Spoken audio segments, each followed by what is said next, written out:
Hello there, welcome back to another edition of Pimp My Filter, and in this episode we're going to be having a look at one of the best looking external filters out there. This is the Hydor Professional 600, and before I take it apart and show you exactly how the water flows through this thing and what it comes with, I'll just give you a few notes from the manufacturer. So Hydor rate this particular filter for between 380 and 600 litres. That is 90 to 150 US gallons. The pump is capable of shifting 1300 litres per hour, which is approximately 345 US gallons per hour. So it's got a reasonable turnover. There's 5 trays in here and they're all filled with various stuff. So let's take it apart and have a look what's in it. Before we take it apart, I'll just give you a close-up at the top of it because it is a really beautiful looking minimalist sort of design. And it's got some very strange fittings on the top as well. Here we've got one of the clips. Here we've got the other main clip, and on each side we've got like a little slide here which releases the lock.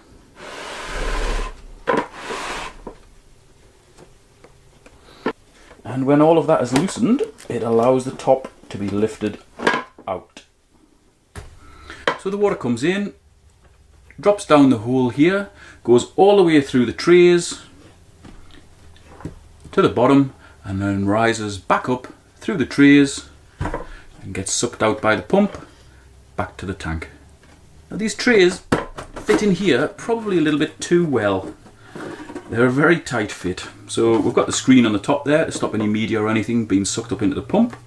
And in the top tray we've got 2 reasonably thick fine pads. In the next 3 trays down we've got some pretty good sintered glass media. I really like the look of this stuff. It's a sintered glass ring. The only problem with it is the ring. That big hole in the middle of it prevents it from supporting a reasonable amount of anaerobic bacteria. So whilst it might be excellent for aerobic filtration, for reducing your ammonia and nitrite, it's not going to do much for your nitrates. However, as far as rings go, that's a good one. 1, 2, 3 trays of that, so they've been pretty generous with the filter media. And then in the 5th tray, which is the bottom one, we've got a big thick coarse pad. And because the trays aren't very deep, we might have a bit of a problem getting a coarse, medium and fine pad in there, but we'll see. And the first one we're going to start with is the bottom tray. This coarse pad is very coarse and very thick.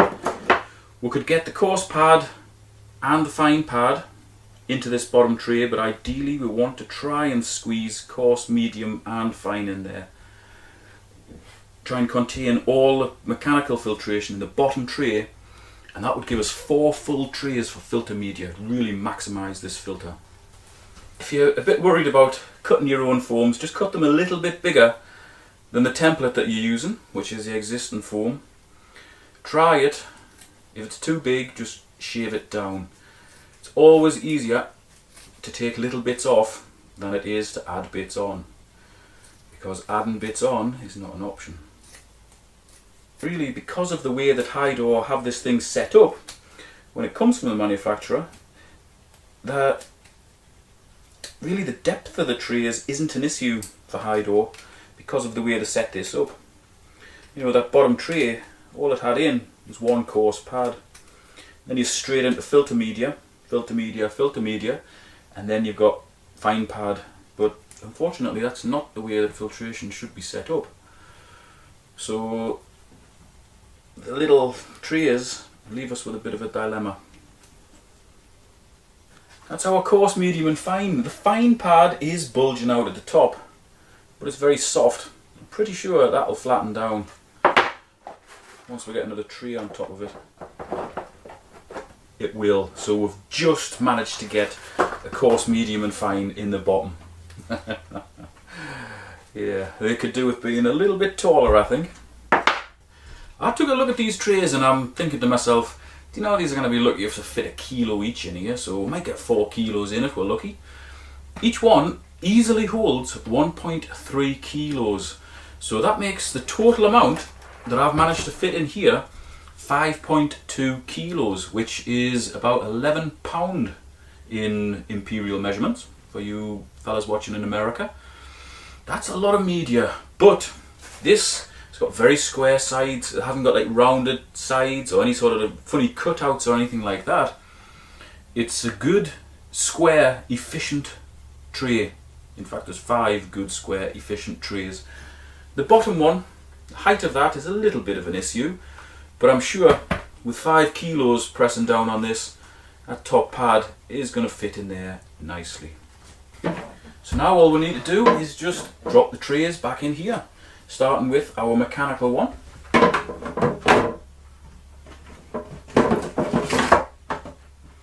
Whilst I'm dropping these in, I just want to say that these trays fit together absolutely beautifully. They're a lovely tight fit.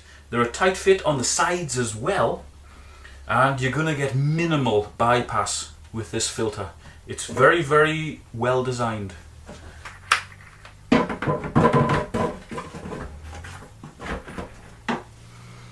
And the good thing is the sides are pretty clear as well, so you can see that the trays are fitting tightly together.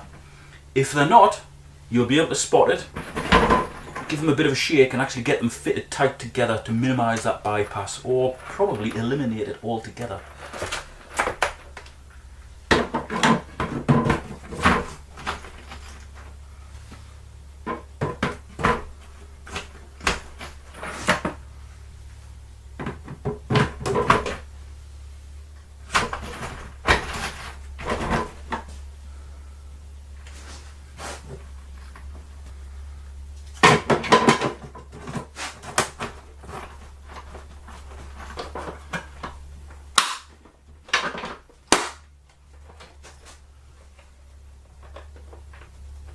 That's it.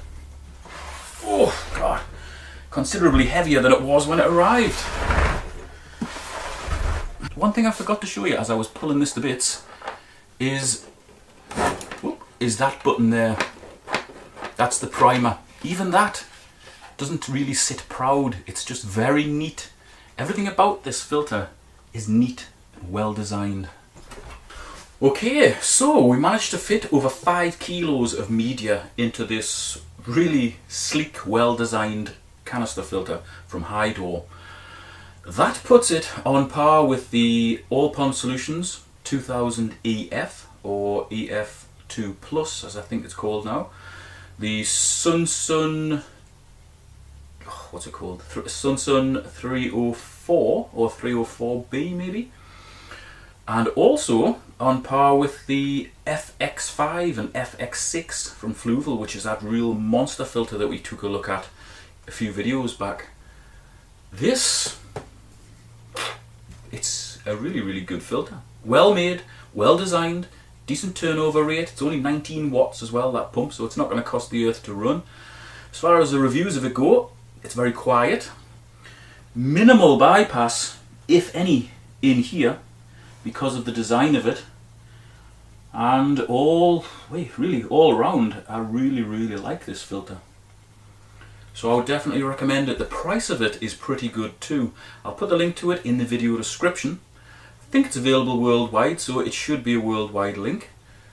If you're in the market for a new canister filter, that might be a one to take a look at. Okay, I'm going to get that put back in the box, sent back to Craig. I'm sure he's going to be pleased with that because he didn't think he'd be getting 5 kilos of media for nothing. But he is. Plus he's getting all his old stuff back as well. So it's a win-win all around. Well, financially it's not really a win for me, but at least it gives me the opportunity to show you guys this and make a video about it. Put it out on YouTube so the information's there for anybody around the world. That to me is worth more than money. Oh, I was just about to start packaging this away and I realised that I forgot to tell you what size aquariums this particular filter will now be suitable for to see if full cycle. Right, because we've got 5 kilos of media in there, that makes it suitable for a normally stocked aquarium of around 500 litres. That's 1 kilo per 100 litres. If we're heavily stocked, say we've got piranhas in there or something, or Malawi cichlids or predatory fish, we can halve that. So in effect, if you want to see a full cycle, this would be suitable for a tank of around 250 litres. Thanks very much for watching, and if you have a filter that you'd like me to take a look at, by all means drop me an email, details in the video description and the pinned comment, and also I'll put my phone number in there as well. Just give me a phone if you want a quick answer, because I've always got my phone on me. Don't send me messages through YouTube or what else am I on? Instagram, or what's that other thing? WhatsApp. Because quite often I don't see them. With Instagram, I do get messages coming through on my phone that says somebody wants to send me a message, and then when I log in I don't know where to find that message, so I don't even know how to use that thing. So you've got my contact details in the video description, email or phone. That's the way to get a hold of me, no problem.